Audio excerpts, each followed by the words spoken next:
Rádio Piauí.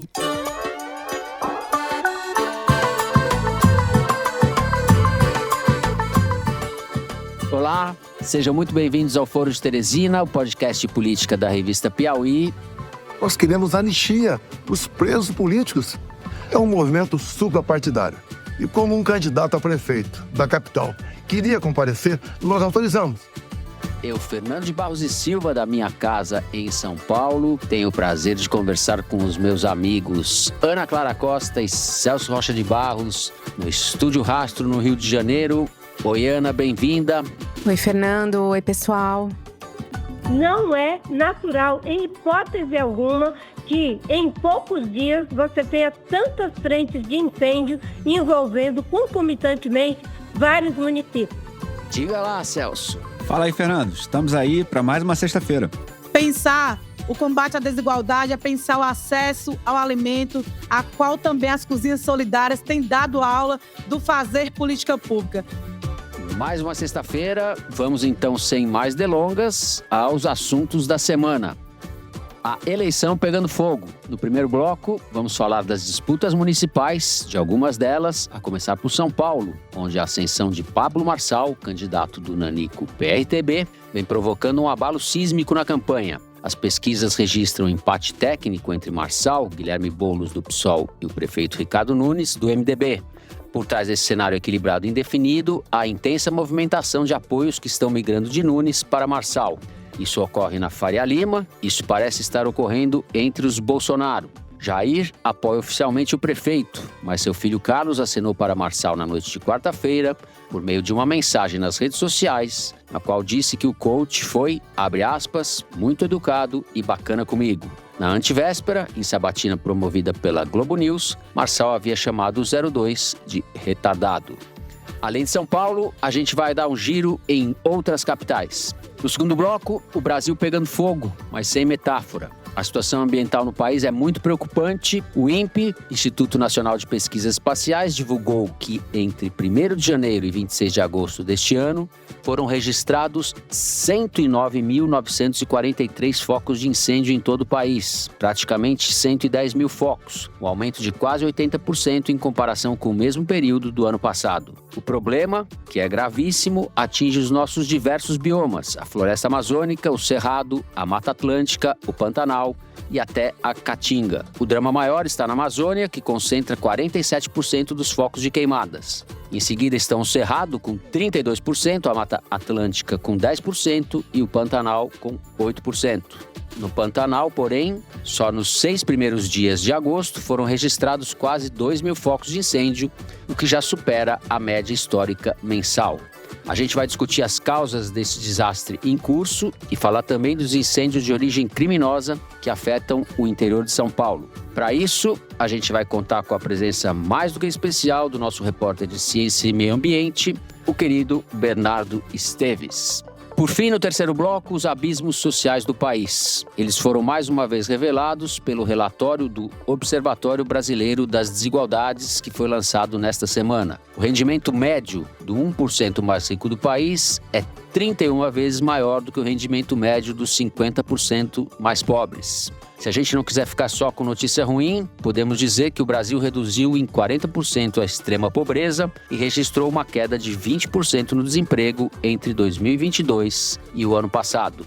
É bem importante, não há dúvida, mas ao mesmo tempo o relatório destaca que as mulheres negras ganham 42% do que ganham os homens brancos e enfrentam uma taxa de desemprego de 11,5% comparada com 5,2% dos homens brancos. Além disso, 12,5% das mulheres negras estão em situação de insegurança alimentar. A gente vai mergulhar nesses números que exprimem a nossa vergonha como nação. É isso, vem com a gente.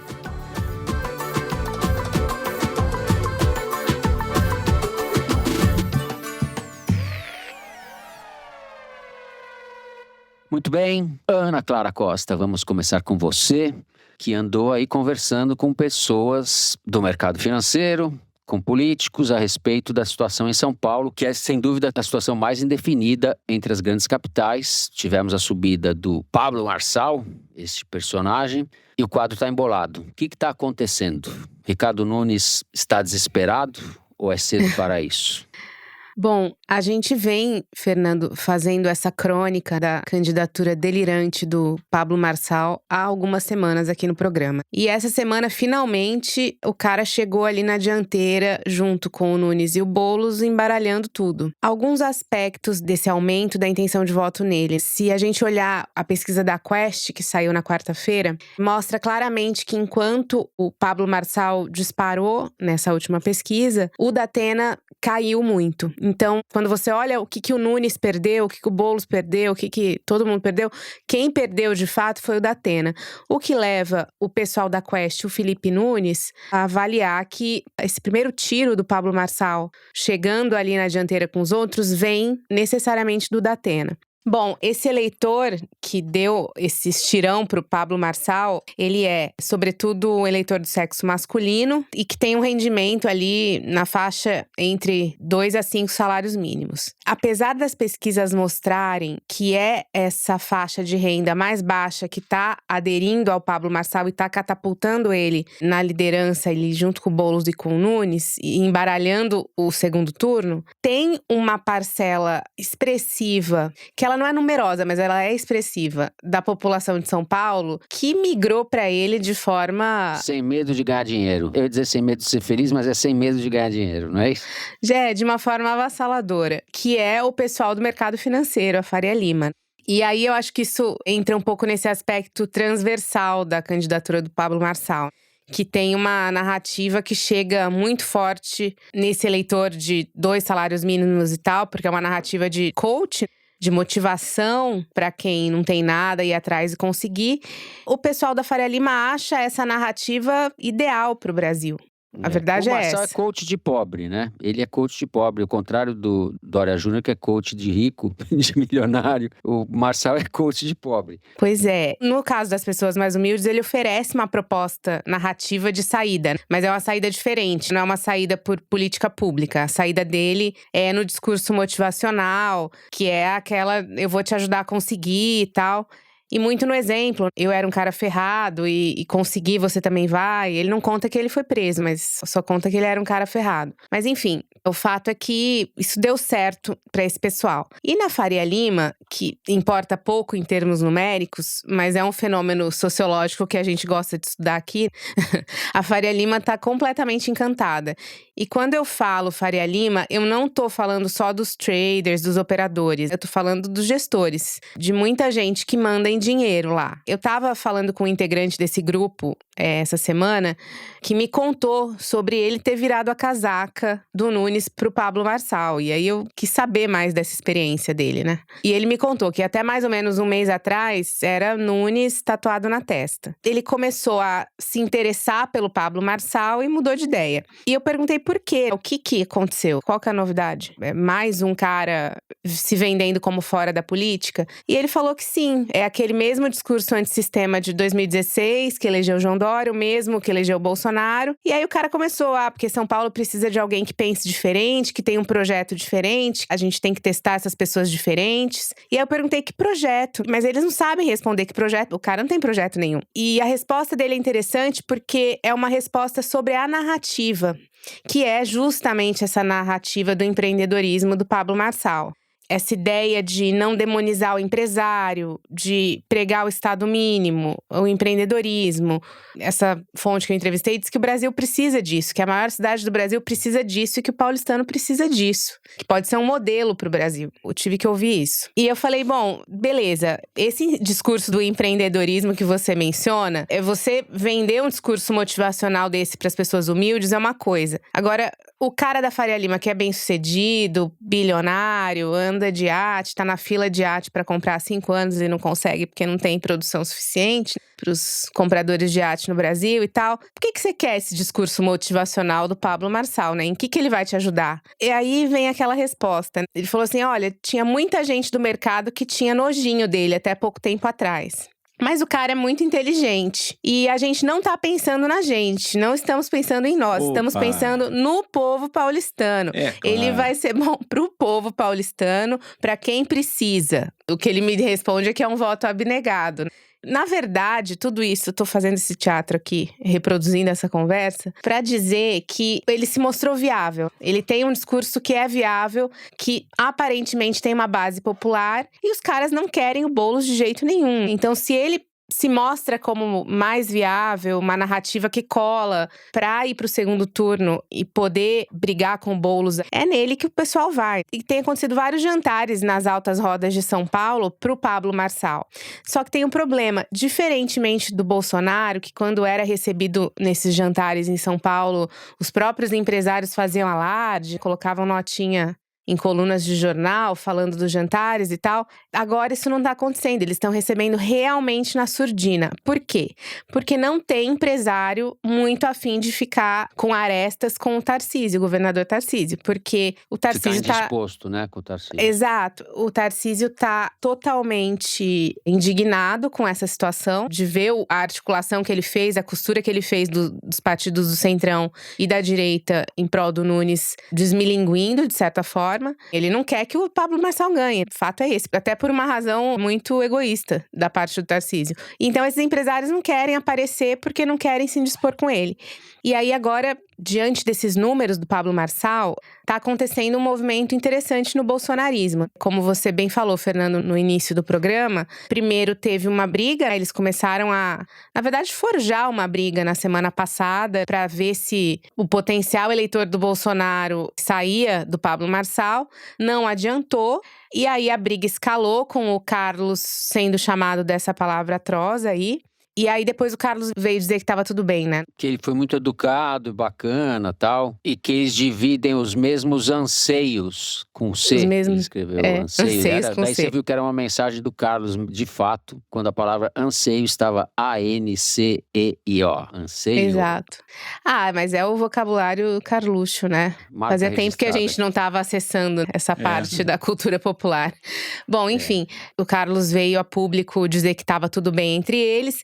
E, na verdade, esse movimento não foi um movimento do Carlos. É um movimento maior do Bolsonaro. De dizer, olha, galera, eu não estou com o Pablo Marçal, mas também não vou me incomodar se não for o Nunes que ganhar. Então, foi uma estratégia do Bolsonaro de, sabe, deixar a bancada livre para votar como quiser, liberar a bancada. Foi isso que ele fez. Então, a declaração do Carlos pode ser vista, sim, como uma declaração do Bolsonaro em relação a isso. Um outro sinal, que foi o seguinte, o Bolsonaro compartilhou um vídeo chamando as pessoas para o 7 de setembro, que ele vai fazer na Paulista contra o Alexandre de Moraes, para variar um pouco. E aí, nesse vídeo, ele convoca todo mundo para ir. E aí ele fala, vai ter o candidato aí a prefeito de São Paulo que vai, não mencionou o nome do Nunes, mas ó, isso é suprapartidário, todos os candidatos podem ir, não é porque um candidato vai, ou seja, o meu, que os outros não podem ir. E tem muita gente que leu isso como um convite pro Pablo Marçal e também pro 7 de setembro junto com ele, entendeu? Então tem esse movimento acontecendo. E a candidatura do Nunes tá tão esvaziada que nem o Coronel Melo, que é o vice dele, tá participando. O Coronel, que, diga-se de passagem, nem mora em São Paulo, mora em Atibaia. A gente comentou na semana passada que o Coronel, o Bolsonaro gosta muito dele, o Coronel visitava o Bolsonaro ali naquele período pós-eleição e tal. O Coronel, sabe onde ele tá hoje? Fazendo campanha com o Bolsonaro. Então, o Bolsonaro tá andando, vai pra Foz do Iguaçu, vai pra Goiás, vai pra… enfim. E ele tá junto com o nosso vice, se o Nunes for eleito, certo? Exato. E ele vai, assim, atrás do Bolsonaro parecendo segurança, entendeu? Não é que ele vai pra falar qualquer coisa. Que escárnio. Uma última coisa, o capitão Derrite, secretário de Segurança Pública de São Paulo, do governo Tarcísio, que apoia o Nunes, a gente sabe que ele é o cara das redes, né, o Derrite, o youtuber. E ele não fez nenhuma declaração favorável ao Nunes, nenhuma, e todo mundo diz nos bastidores que ele é pró-Pablo Marçal, que ele não quer se comprometer com o Nunes de jeito nenhum, embora seja o candidato do chefe dele. Então, assim, esse é o retrato do bolsonarismo na eleição de São Paulo. Tá começando a haver uma flexibilização. Celso, eu tô quase com pena do Nunes. Também não é pra Quase. tanto, né? É. Foi ele que quis se meter nesse negócio, né, cara? Ele que chamou a direita pra dançar, entendeu? Foi lá encontrar a extrema-direita italiana, disse que o 8 de janeiro não foi golpe. Então agora se vira aí, Nunes. Agora, eu vou falar das outras cidades, mas eu só quero fazer uma observação sobre São Paulo. Por enquanto, Pablo Marçal encerra o debate sobre bolsonarismo moderado de Tarcísio, certo? Porque essa era uma oportunidade de ouro para o Tarcísio se distanciar do bolsonarismo mais radical. Tudo que ele precisava fazer para isso era continuar apoiando o Nunes. Ele chegou a dizer que anularia voto num segundo turno entre Pablo Marçal e Boulos, o que seria uma evidência para ele apresentar depois, dizendo, olha só, não sou radical, etc., não apoiei o Pablo Marçal. Mas ele voltou atrás, ele pediu desculpas, disse que se expressou mal. Assim. No caso, expressar mal quer dizer assim, eu disse que não, mas era assim, sabe? E já disse que não, se for à esquerda tem que apoiar, enfim, o cara da direita e tal. Então assim, mais uma vez a gente vê, o Tarcísio não consegue dar um passo sem perguntar pro Bolsonaro onde é para ir, entendeu? O Bolsonaro leva o Tarcísio numa coleira muito curta. Enfim. Bom, passando por algumas outras capitais, primeiro, eu acho que essa eleição municipal tem uma questão interessante. Já está claro que quem vai vencer a maioria dos lugares deve ser esses partidos da centro-direita mais fisiológica. O PSD, o PP, enfim, União Brasil, etc.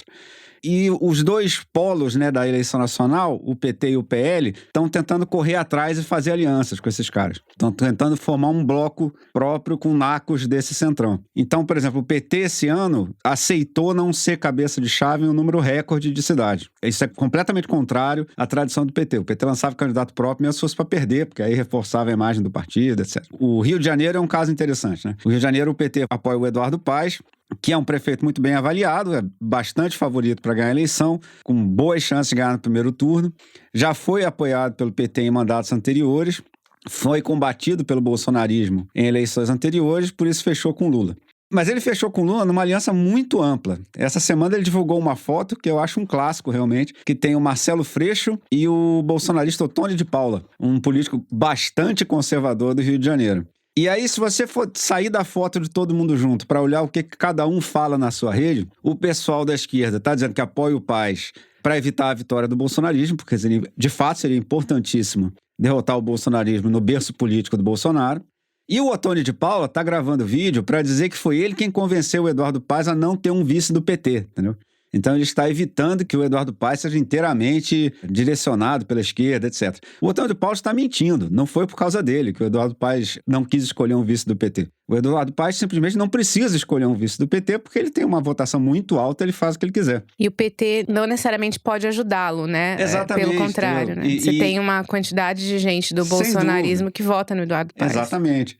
E na última eleição no Rio, o PT fez umas barberagens, sobretudo na eleição para o Senado, né? Que você tinha o Molon do PSB com boas chances de ganhar a eleição, eles preferiram lançar o André Siciliano, que teve 10%. Se você somar o Siciliano e o Molon, seria o primeiro lugar, mas em vez disso ganhou o Romário. O grande adversário do Eduardo Paes é o Ramagem, que é um bolsonarista raiz. Ele é o principal investigado naquele caso da ABIN paralela, de quando o Bolsonaro usou recursos públicos como presidente para investigar seus adversários políticos. Ou seja, o Ramagem é bem ruim. E o Ramagem esse ano tem um problema adicional. Como todo bolsonarista, ele vai fazer a campanha dele em cima da questão da segurança pública. Eleição para prefeito sempre tem essa história que todo mundo fica falando de segurança pública, não é responsabilidade do prefeito resolver esse problema, tem muito pouco que o prefeito pode fazer, tem alguma coisa que pode fazer, você pode melhorar a iluminação, enfim, umas coisas desse tipo, mas assim não é o prefeito que vai resolver o problema da segurança pública, mas ele vai falar sobre isso. E ele tem um problema porque ele é apoiado pelo Cláudio Castro, o governador do Rio, que foi o responsável pela segurança do Rio de Janeiro nos últimos anos. Então ele está com um flanco bastante aberto justamente na questão onde o bolsonarismo normalmente ganha voto, entendeu? Quando ele chegar para cima do Paes dizendo que, olha só, você tem apoio da esquerda gosta de bandido, etc., essas coisas, o Paes vai poder dizer, olha só, mas o responsável atual pela segurança pública é a sua turma. De modo que o Ramagem realmente está enfrentando uma eleição muito difícil para ele.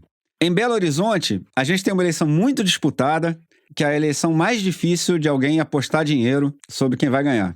Para começar, é uma eleição onde a diferença das pesquisas está muito grande. A última Atlas Intel, por exemplo, se você olhar, você diria, essa eleição nacionalizou. A gente falou um pouco disso semana passada. Belo Horizonte é um caso extremo dessa diferença. A Atlas Intel parece que nacionalizou. Você tem o Bruno Engler, que é o bolsonarista, em primeiro lugar, e o segundo lugar, razoavelmente atrás, é o Rogério Corrêa, do PT. Se você olhar nas outras pesquisas, na Datafolha e na Quest, tem um cenário bastante diferente. Quem está liderando é o Mauro Tramonte, dos Republicanos, que é um apresentador de TV popular, assim, que naturalmente leva comparações com o Datena, né? Mas que, ao contrário do Datena, ele já está na política. Ele se lançou candidato, se elegeu, foi o segundo deputado estadual mais votado do Brasil, atrás apenas da Janaína Pascoal, que, se não me falha a memória, ainda é a parlamentar mais votada da história do Brasil para qualquer cargo em 2018. Então o Tramonte, ao contrário do Datena, ele já está na política. Ele já tem um certo trânsito por ali, né? E ele tem uma daquelas alianças, assim, meio peculiares da política brasileira. Ele é apoiado tanto pelo Zema quanto pelo ex-prefeito Alexandre Calil. Eles se revezam em comparecer aos eventos do Tramonte. Quando vai um, não vai o outro. Parece uma candidatura realmente forte, né? Ele tem uns apoios bastante pesados, tem essa coisa de ser um apresentador de TV. Se não fosse essa divergência das pesquisas, seria razoável dizer que ele seria um favorito. A esquerda, para variar, está dividida em Belo Horizonte entre o Rogério Corrêa, do PT que eu falei, e a Duda Salabert, do PDT, que aparece melhor do que o Rogério nas pesquisas que não são a Atlas Intel. Naturalmente, é aquilo que quem conhece a esquerda carioca já faz essa conta na cabeça todo ano, né? Se todos os candidatos de esquerda somassem suas votações, iria para o segundo turno. Pois é, mas não, somou, então não vai, entendeu?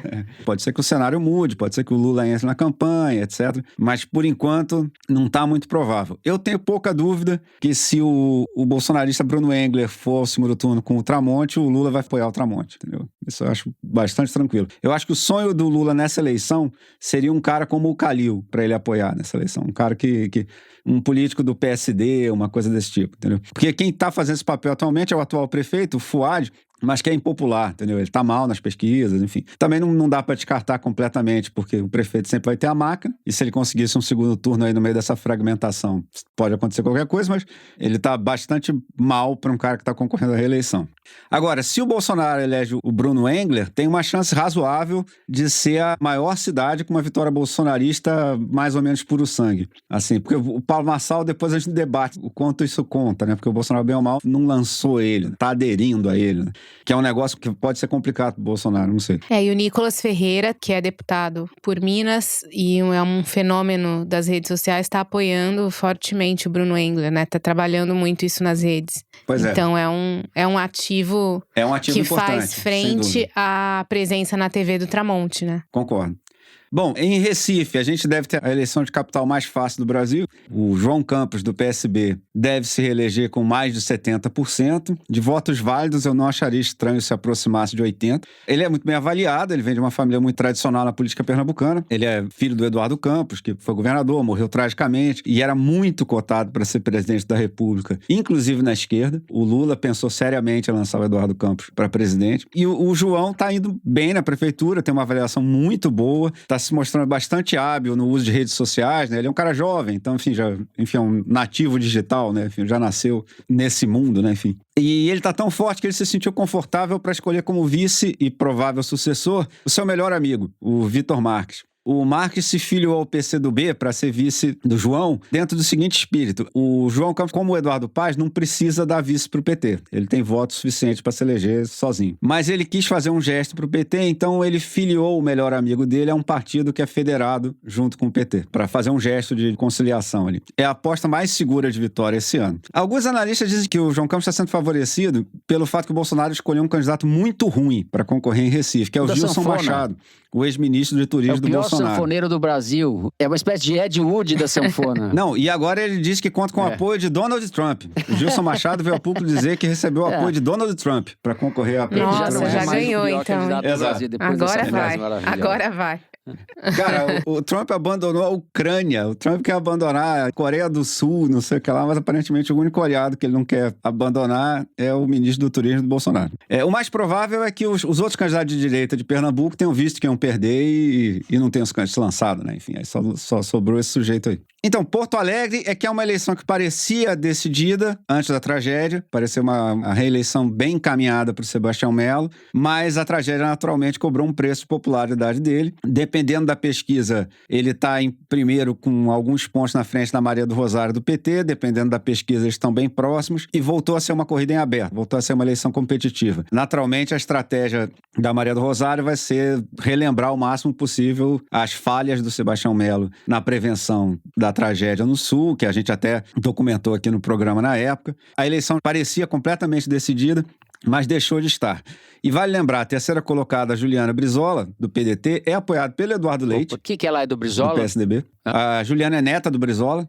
E ela pode ter uma participação decisiva nesse segundo turno, assim, porque se chegar equilibrado lá, ela tem uma votação que provavelmente não vai levar ela para o segundo turno, mas é expressiva. Ela pode ser kingmaker em Porto Alegre. Bom, encerramos o primeiro bloco do programa por aqui. Vamos para um rápido intervalo. No segundo bloco, a gente vai falar das queimadas que estão afetando e muito o Brasil. Já voltamos.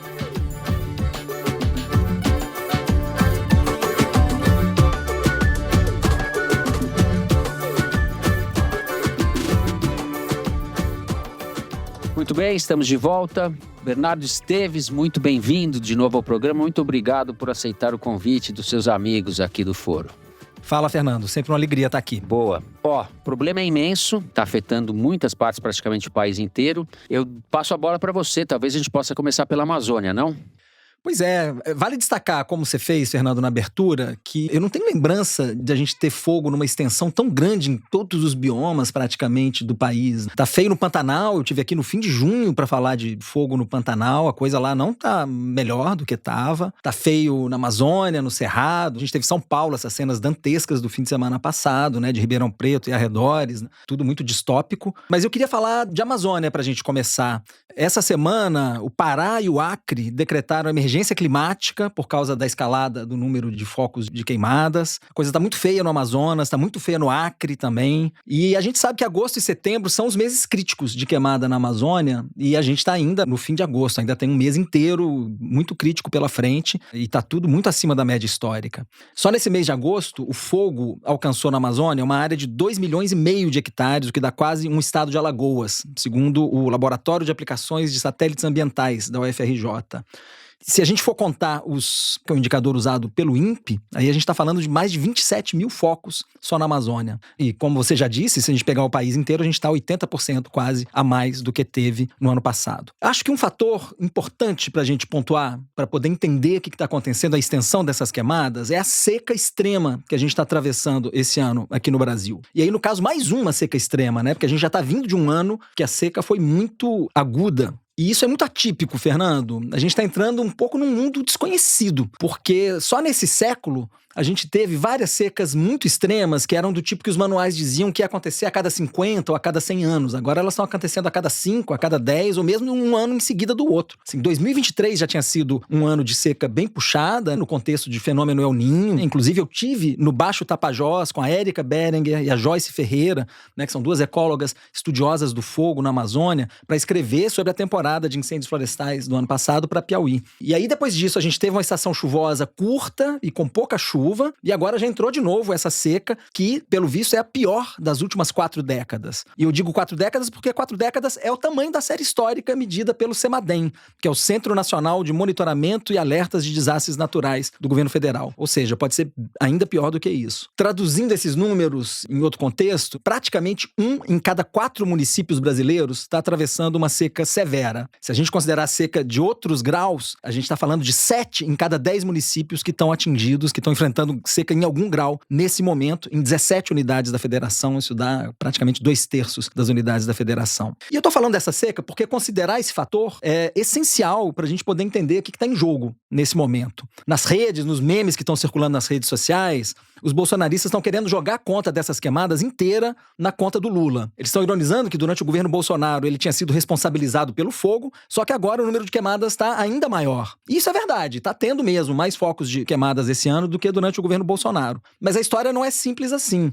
Isso não explica tudo. E quem me ajudou a entender isso foi a Érica Berenguer, essa ecóloga de quem eu já falei, que é pesquisadora das universidades de Oxford e de Lancaster, na Inglaterra. A Érica explicou que tem 2 fatores importantes para a gente entender como surge um incêndio florestal. Um deles é a disponibilidade de fontes de ignição para o incêndio. Ou seja, né, aqui a gente está falando do material para o fogo começar e pegar.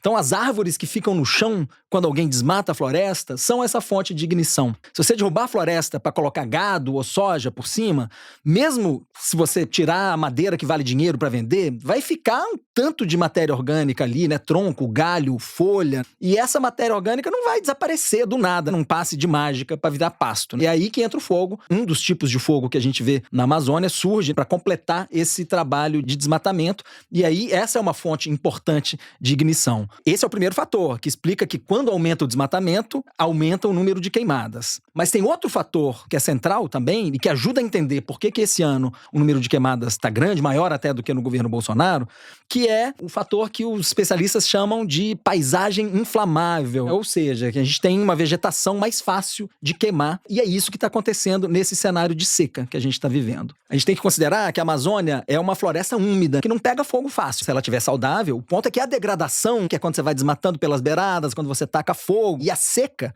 elas tornam a floresta mais vulnerável e mais inflamável. E aí vai juntando os pontos comigo aqui. A gente está vivendo a segunda seca consecutiva na sequência. A Amazônia está ficando mais inflamável. Então, nesse cenário, vou recorrer a um estudo do qual a Érica é coautora, junto com outros autores brasileiros, que mostrou que nos anos de seca extrema, o número de queimadas pode explodir mesmo num cenário de queda de desmatamento. A gente já tinha visto isso antes, quando a gente teve outra queda do desmatamento ali, que foi até 2012. E isso acontece justamente por causa da paisagem inflamável. Ou seja, aí você desacopla essa questão das queimadas com o desmatamento. Mesmo num cenário de redução de desmatamento, isso não basta para reduzir a quantidade de queimadas. E é o que a gente está vendo agora. Então, a gente tem uma queda de 20% no desmatamento no primeiro ano do governo Lula, e os números preliminares sugerem que a gente vai ter outra redução significativa esse ano. O número deve sair em novembro ou dezembro, mas mesmo assim, o número de queimadas explodiu.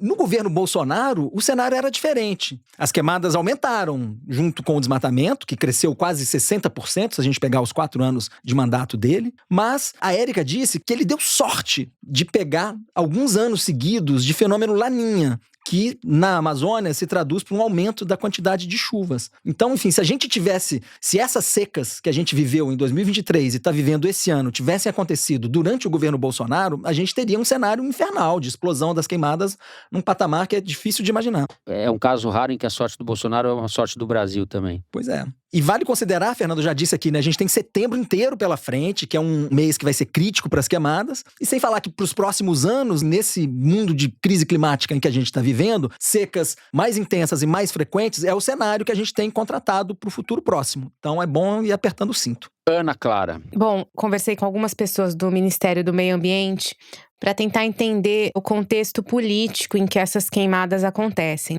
Porque a gente tem que lembrar o que já foi discutido aqui mesmo no foro alguns meses atrás. Você tem um governo hoje que realmente priorizou a agenda ambiental no discurso, colocou a Marina como uma figura relevante no governo, mas tem tido dificuldade de colocar em prática essa prioridade que está no discurso.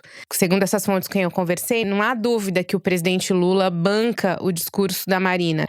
E o Haddad também, sobretudo. Mas tem uma coalizão dentro do governo e no Congresso que não colabora muito. Aliás, o contrário disso. Vou dar um exemplo. Essa semana, o Alexandre Silveira, ministro de Minas e Energia, lançou uma política nacional de transição energética que prevê o uso de petróleo. Totalmente em desacordo com o Ministério do Meio Ambiente, essa política de transição energética. E o presidente Lula foi no lançamento e tal. Então, assim, dentro do governo, isso não tá muito pacificado. E, assim, a gente tem que combinar que o entorno ali é muito tóxico. Porque, por um lado, você tem ali o ministro de Minas e Energia, que defende, inclusive, a exploração de petróleo na Amazônia e tal. E também, por outro lado, você tem um Congresso majoritariamente antiambientalista. Vou dar um exemplo. Em julho, foi sancionada a lei sobre a Política Nacional de Manejo do Fogo.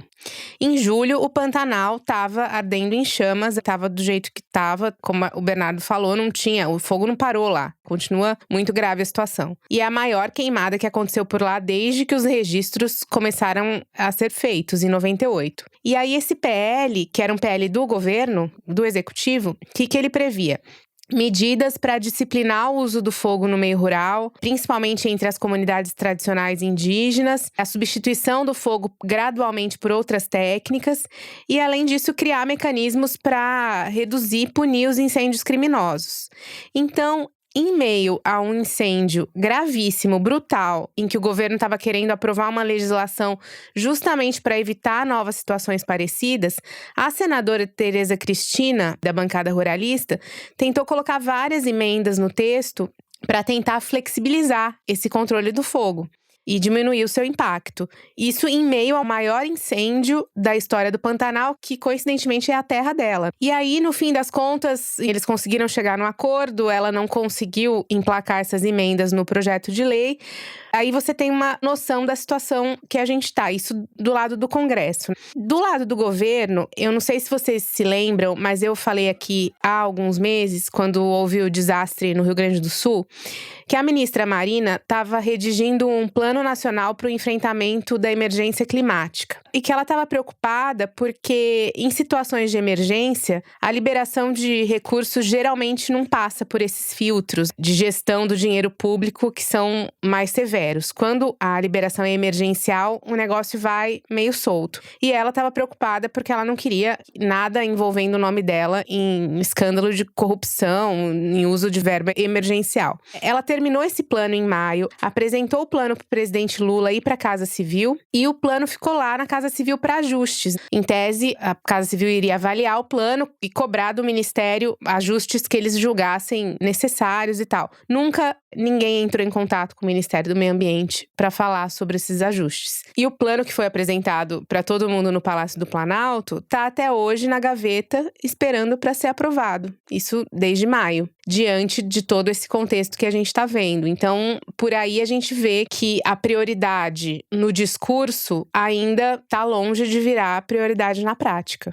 Celso e os seus amigos do agro, teus amigos da Ana Clara da Faria Lima e os amigos do Celso do agro. Exatamente. Então, Fernando, o governo suspeita que uma parte substantiva dos incêndios seja criminosa, né? E, de fato, alguma evidência disso existe, embora provavelmente não explique o fenômeno como um todo. A Anne Alencar, coordenadora do MAP Biomas Fogo, foi entrevistada no podcast O Assunto, da Natuza Neri, levantou um fato bastante preocupante, que o MAP Biomas pegou muitos focos começando a gerar fumaça em São Paulo ao mesmo tempo, no mesmo horário, que levanta naturalmente a suspeita de uma ação organizada. Pode não ser, pode ser uma outra questão. Mas a suspeita é plausível. Teoria da conspiração ou coisa que vale. E, novamente, o fato de haver gente tacando fogo de propósito não exclui toda essa discussão que a gente já falou aqui sobre o fenômeno climático, enfim. Inclusive, o cara pode aproveitar que está tendo incêndios naturais e fazer o dele contando que vai passar despercebido, ou que os fiscais e as autoridades que combatem os incêndios estão sobrecarregados, enfim.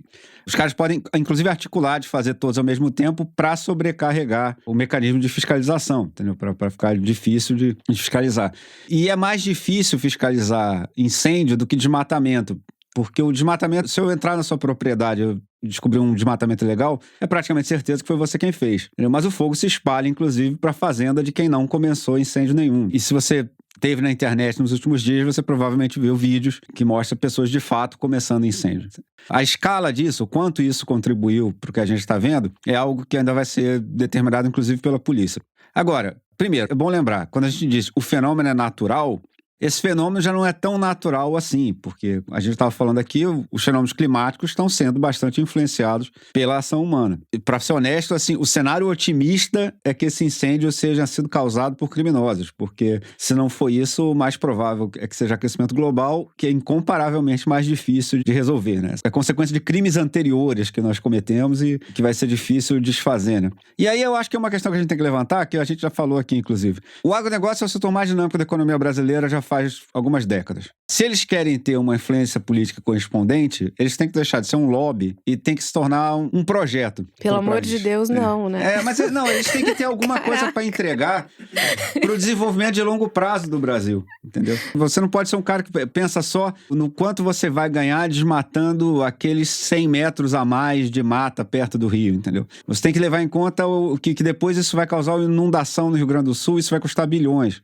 Enquanto a política do agro for basicamente um negócio tosco, que atua pelo interesse de curto prazo, bastante corrupto, bastante propenso a apoiar candidatos de extrema-direita que ameaçam as instituições, o ganho que o Brasil tem pelo crescimento da nossa agricultura, o ganho econômico, corre um sério risco de ser mais do que compensado pelo que a gente perde em meio ambiente e estabilidade institucional. Perfeito. Bernardo, o Celso mencionou aí a origem criminosa de alguns ou de parte dos incêndios. Em São Paulo, isso está praticamente caracterizado. Pois é, ele falou da Anne Alencar, né? Eu conversei com ela ontem também, e ela chamou atenção para o tanto que é atípico isso que a gente viu em São Paulo. Porque esse estudo que ela fez, né, foi assim, rolou esse tanto de foco de incêndio em São Paulo. No fim de semana passado, a ordem de grandeza do número de focos de incêndio no estado de São Paulo foi similar ao que a gente viu na Amazônia inteira, né? Em toda uma região em que o contexto do fogo é muito diferente, né? Assim, na Amazônia, o pessoal usa fogo às vezes para manter as pastagens, né? Porque a vocação daquilo ali é ter floresta, né? Assim, você abre um pasto, daqui a pouco tá nascendo árvore ali, o pessoal toca fogo regularmente para limpar o pasto. Tem o uso tradicional do fogo por populações tradicionais, que está contemplado na política de manejo do fogo que a Ana mencionou, e isso é de se festejar. Na Amazônia se usa o fogo num contexto muito diferente do de São Paulo, né? Que a gente tem uma agricultura muito mecanizada, que abriu mão do fogo, não se queima mais palha de cana, né? Muito disso estava em áreas de canaviais, ou em pastagens também, mas enfim, áreas produtivas, em propriedades particulares. Não é um cenário de grilagem e você vai limpar a terra que você desmatou e grilou, como a gente vê na Amazônia. Então, assim, é muito atípico você ter esse mesmo volume. A Anne é muito cautelosa de dizer que, olha, então, portanto, isso é coordenado e intencional, mas é muito anormal o que a gente viu. Eles foram atrás das imagens de satélite, o pessoal do IPAM, um satélite que passa a cada 10 minutos, né? Assim, tem imagens a cada 10 minutos, eles viram que a maioria dos focos surge ali numa janela de 1h30, numa área muito específica. Parece que tem alguma coisa esquisita aí, tanto que a gente já tem aí a prisão de, se não me engano, a reportagem mais recente que eu li sobre isso falava em 7 pessoas presas por suspeita de envolvimento com a origem desses incêndios criminosos. Esse número talvez aumente, vamos ver. Mas assim, para muita gente, isso fez lembrar o famigerado Dia do Fogo que rolou no Pará em agosto de 2019, primeiro ano do governo Bolsonaro, não sei se vocês se lembram. Né? Assim, ali a gente teve assim, uma série de fazendeiros apoiadores do Bolsonaro tocando fogo nas suas terras de maneira coordenada, assim, no mesmo dia, como um sinal de apoio ao presidente, como um sinal também de insurreição a qualquer tipo de controle ao desmatamento, ao combate ao fogo. Na verdade, o tal Dia do Fogo durou mais de um dia. Foram uns 2 ou 3 dias que concentraram um número muito alto de focos. Mas ali parece ter havido uma ação coordenada. Esse é o pessoal que tem o projeto para o país, como diz o Celso. O pessoal do Pará tinha um projeto para o país, Celso. Pois é. Agora, uma questão que fica em aberto, Fernando, e que essa conta não fecha na minha cabeça, é assim, qual o interesse, né? Se é que houve uma ação coordenada, é difícil entender a motivação de quem fez isso, né? Assim, se foi gente ligada ao agro, como aconteceu no Pará no ano de 2019, é um tiro no pé. E essas queimadas em São Paulo vão causar um prejuízo de 350 milhões de reais aos produtores de cana-de-açúcar, conforme a estimativa que o diretor de uma associação de produtores disse ao Estadão Broadcast essa semana. Essa pergunta fica em aberto. A PF já abriu um inquérito para investigar, mas vamos ver se vai dar em alguma coisa, né? Assim, no caso desse Dia do Fogo, no Pará, não deu em nada. As 2 investigações em nível federal sobre o caso foram arquivadas no primeiro semestre, conforme mostrou uma reportagem da BBC Brasil. Ninguém foi indiciado, denunciado ou julgado por toda essa arruaça que foi feita ali no mês de agosto. Muito bem. A gente estourou, mas o assunto pede. A gente vai encerrar esse segundo bloco por aqui, bem preocupante. Vamos fazer um rápido intervalo e no terceiro bloco, infelizmente, vamos ter que continuar falando de coisa ruim. Vamos falar da desigualdade brasileira, dos novos dados que foram publicados essa semana. Já voltamos.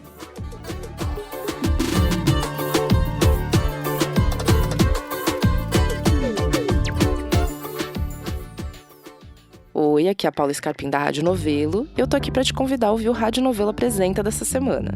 O episódio se chama Cápsula do Tempo. E se além de ouvinte do Foro, você é leitor da revista Piauí, esse episódio vai ser ainda mais especial para você, porque é uma história de quando eu ainda trabalhava na revista.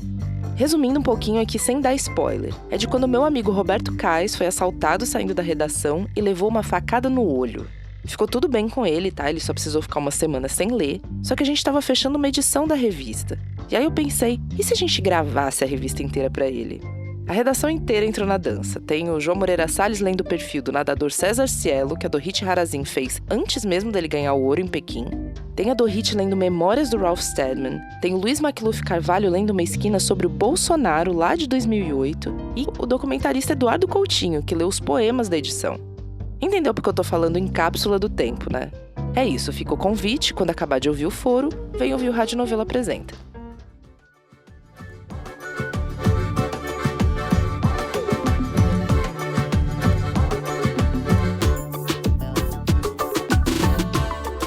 Muito bem, estamos de volta.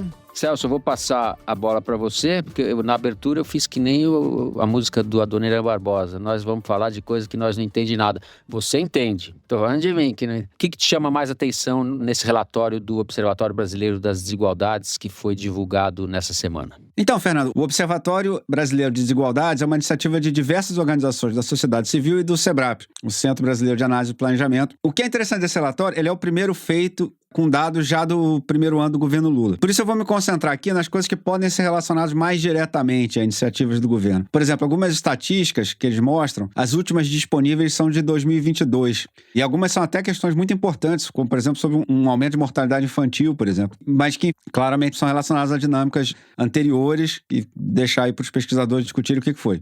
Mas resumindo as questões que podem ser mais ou menos traçadas ao que o atual governo fez ou não fez, aquilo que depende do governo gastar dinheiro com o pobre, melhorou. E um pouco do que depende da economia crescer, melhorou.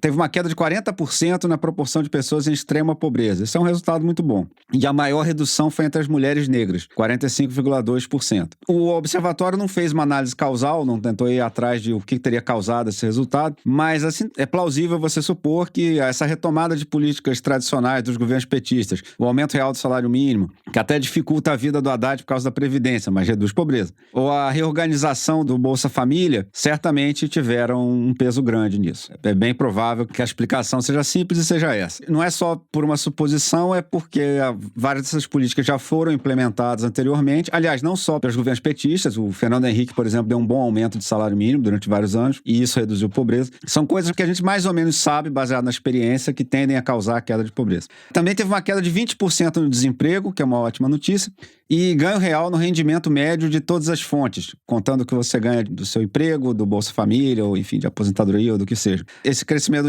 do rendimento médio de todas as fontes foi de 8,3%. E, curiosamente, dessa vez o ganho foi maior entre as mulheres que entre os homens. 9,6% para mulheres, 7,7% para os homens. Parte desse crescimento, como é renda total, deve ser também as políticas sociais, parte também deve ser o salário mínimo, mas a economia, de fato, cresceu mais do que o pessoal estava prevendo. Deve ser uma dinâmica virtuosa aqui. O que depende do governo deixar fiscal do IBAMA trabalhar também melhorou. O Bernardo pode me corrigir. O relatório identifica uma redução do desmatamento em áreas indígenas e unidades de conservação. Em relação aos alertas de desmatamento, comparando os anos 2022 e 2023, houve uma queda de 3,1% na área total desmatada no país. E a queda foi muito expressiva na região norte, 46,4%.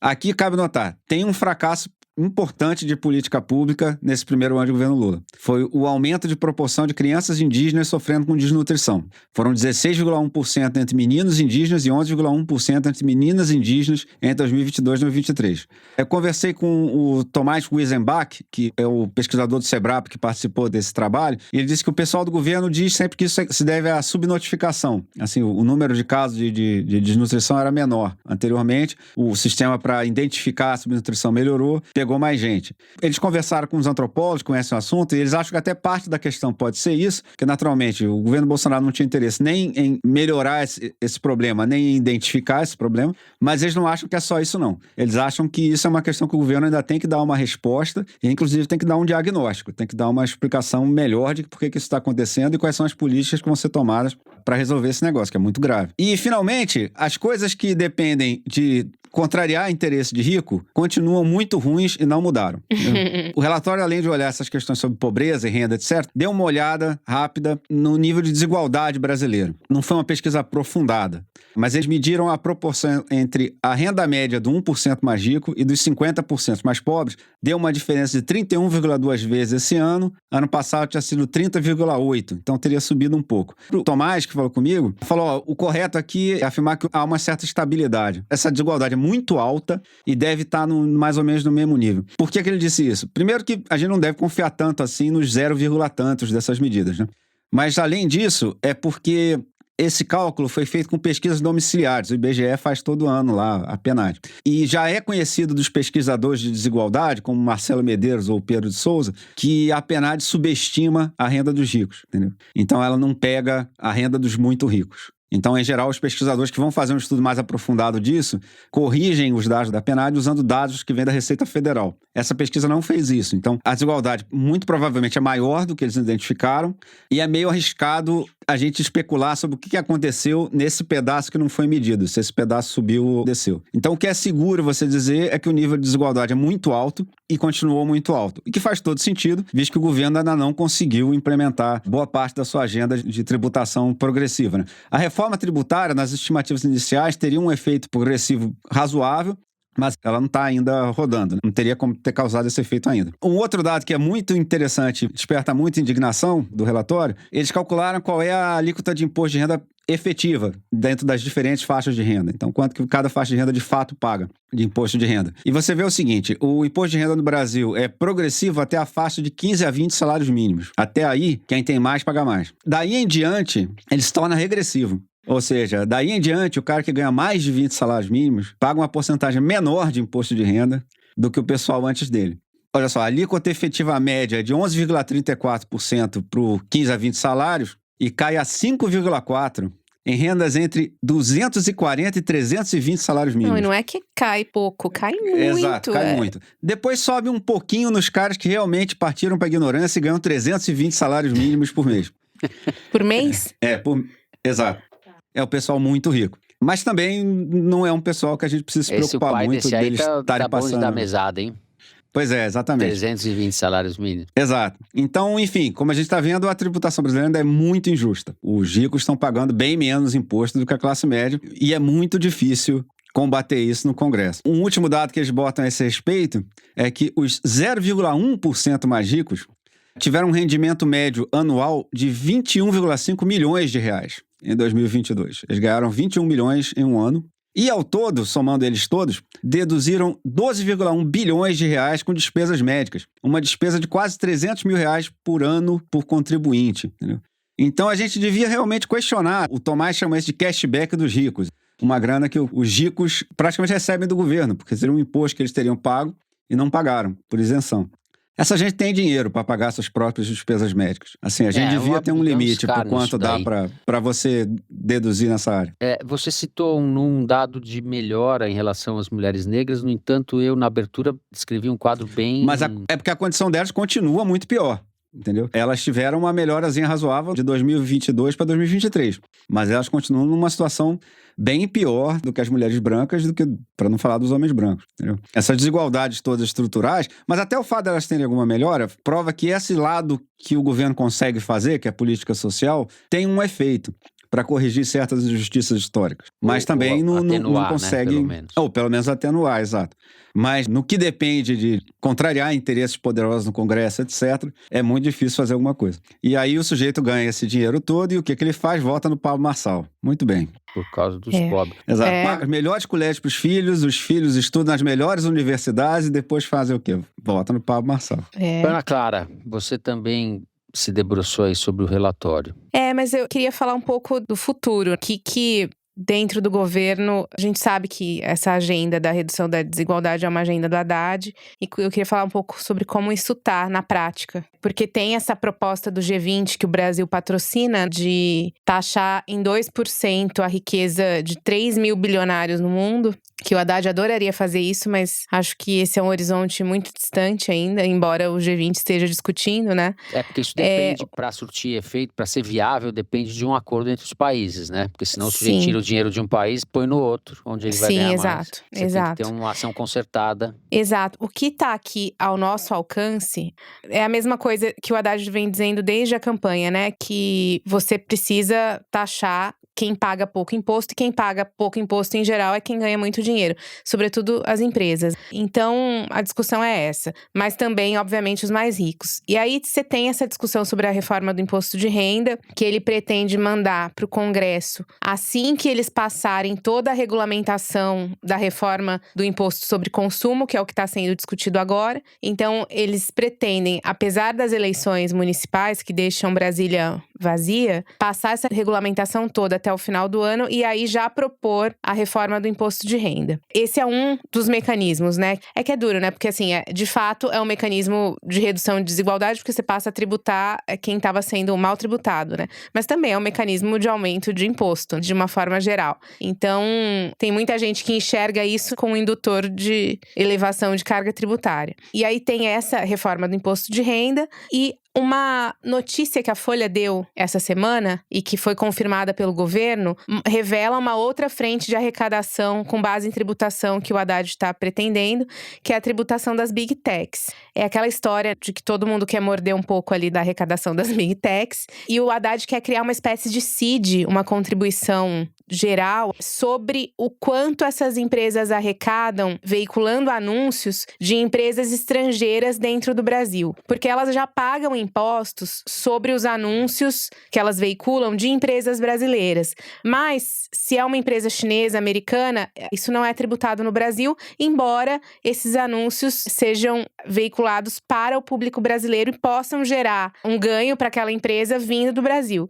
Então, o objetivo é tributar exatamente isso e a previsão é de arrecadar mais ou menos 5 bilhões com esse tipo de tributação. A gente sabe que as empresas de tecnologia têm um lobby poderosíssimo no Congresso, tem essa bancada digital ali do Nicolas Ferreira, enfim, Kim Kataguiri, que vão espernear, vão dizer que o governo quer taxar a internet. Qualquer projeto contra as big techs, eles colocam a pecha de ataque à liberdade de expressão e tal. Então, a gente pode esperar isso. Mas o fato é que o timing é propício. Você tem uma discussão no mundo, né, sobre a responsabilização dessas empresas. Então, tem um caldo ali que acaba fazendo com que essa discussão não seja tão fora do radar.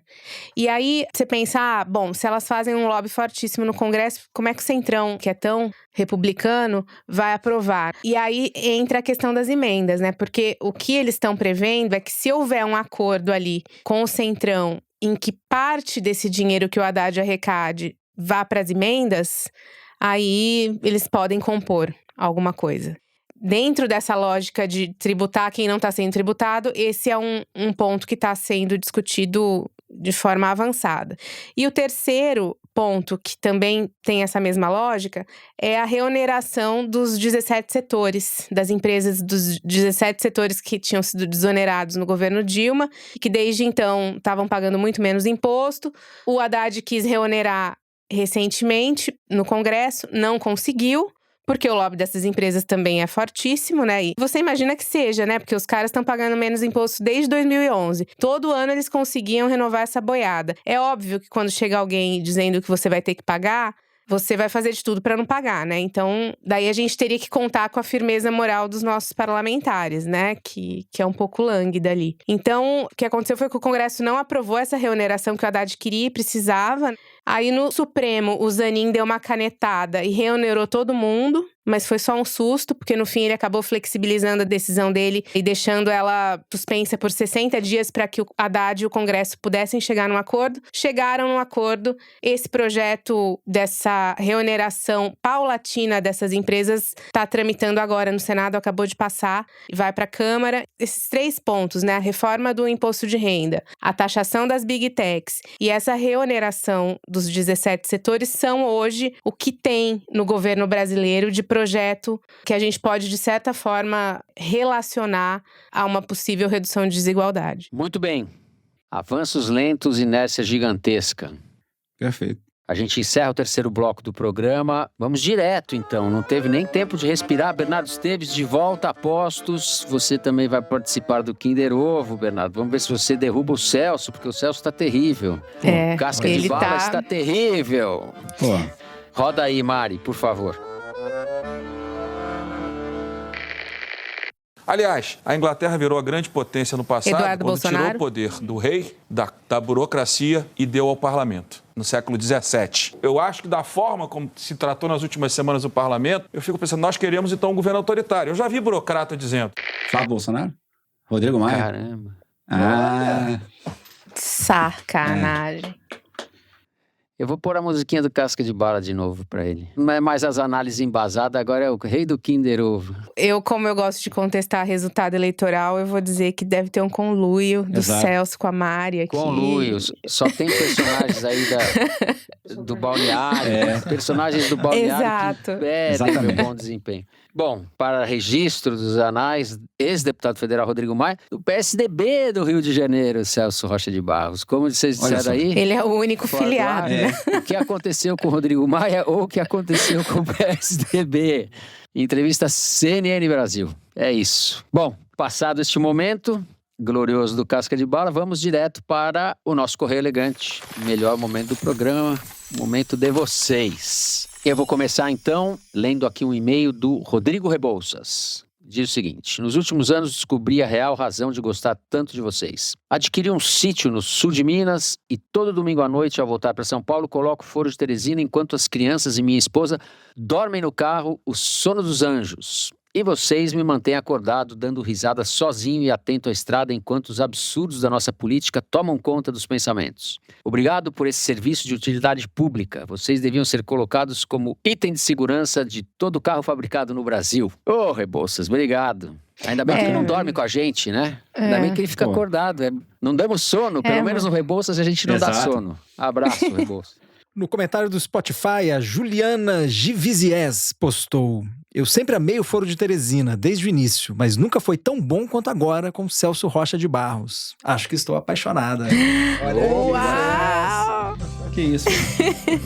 Ele ficou vermelho. Ruborizou o rubro-negro. A Letícia Virtuoso nos escreveu de Porto Alegre.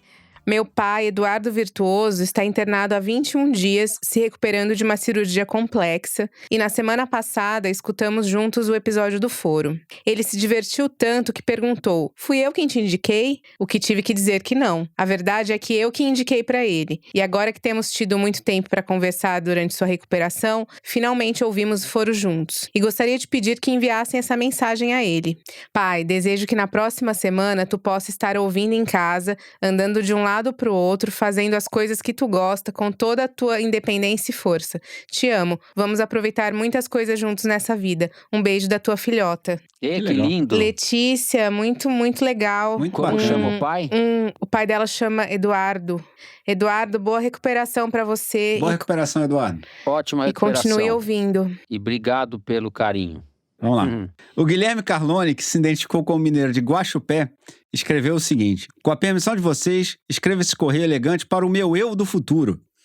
É que por causa de viagens de trabalho e outros que tais, deixei de ouvir 6 programas em sequência. Pô, Guilherme. Sacanagem. E na semana passada, pus-me a escutar aqueles que são meus grandes companheiros de estradas e voos afora. Aí sim. Então o recado: Guilherme do futuro, jamais deixe de dar confiança às previsões que saem daqueles microfones do Foro. Sejam o da casa do Fernando, os do Estúdio Rastro e ou aqueles empregados esporadicamente por algum dos membros quando fora de suas bases. Foi revelador confirmar post-factum as previsões outrora feitas sobre a desistência da candidatura do Biden, o golpe do Maduro, a escolha da Kamala Harris, a seleção da vice dela, descrito fisicamente na previsão certeira do Celso. Cara, vou ser honesto, acho que eu não acertei isso não, mas tudo bem. E, mais recentemente, a previsão do que aconteceria com as votações das emendas parlamentares. Todos na mosca. Ora, Guilherme do futuro, para a manutenção de nossa boa convivência, favor não deixar episódios em atraso. Um grande abraço a todos, parabéns e muito obrigado pelo trabalho de vocês. Valeu, Guilherme. Muito boa a sua mensagem. Muito legal, Guilherme. Muito legal. O Guilherme do presente e do futuro. Exato, os dois. Muito bem. A gente vai encerrando o programa por aqui, mas antes de encerrar, e eu falo em nome de toda a equipe, a gente dedica o programa de hoje para Evelyn Argenta, a nossa coordenadora, querida amiga, que vai ser mamãe. Opa! A Evelyn. Grande Evelyn. Excelente. Parabéns, Evelyn. A Evelyn, que é muito querida da gente. Parabéns, Evelyn. Muito bom. Felicidades. Divide o foro com o bebê na barriga. Opa. Muito bem. Um abraço, Vamos então, tentar falar Evelyn. menos Um abraço, um beijo para todos do Foro. E também, antes de acabar, um parabéns pro Dani Di, do Estúdio Rastro, que hoje, enquanto gravamos, faz aniversário. Chegou a maioridade, Dani Di. 21 anos, é isso? Pô, parabéns ao vai Dani servir o Di. exército agora. Parabéns, Dani Di. Viva! Então é isso, gente. Se você gostou, não deixa de seguir e dar 5 stars pra gente no Spotify. Segue no Apple Podcast, na Amazon Music, favorita na Deezer e se inscreva no YouTube. O Foro de Teresina é uma produção da Rádio Novelo para a revista Piauí. A coordenação geral é da Evelyn Argenta. A direção é da Mari Faria, com produção e distribuição da Maria Júlia Vieira. A checagem é do Gilberto Porcidônio. A edição da Luísa Silvestrini, do Thiago Picado e da Bia Guimarães. A identidade visual é da Amanda Lopes, a finalização e mixagem são do João Jabassi e Luiz Rodrigues, da Pipoca Sound. Jabassi e Rodrigues, que também são os intérpretes da nossa melodia tema. A coordenação digital é da Bia Ribeiro, da Emily Almeida e do Fábio Brizola. O programa de hoje foi gravado no Estúdio Rastro do Dani Di, no Rio de Janeiro, e na minha casa em São Paulo. Eu me despeço então dos meus amigos. Tchau, Ana Clara. Tchau, Fernando. Até mais. Tchau, Celso Rocha de Barros. Tchau, Fernando. Até a semana que vem. E tchau, Bernardo. Valeu, obrigado por participar mais uma vez do programa. Valeu, Fernando. Um abraço para você, Celso, Ana e para os ouvintes. É isso, gente. Uma ótima semana a todos e até semana que vem.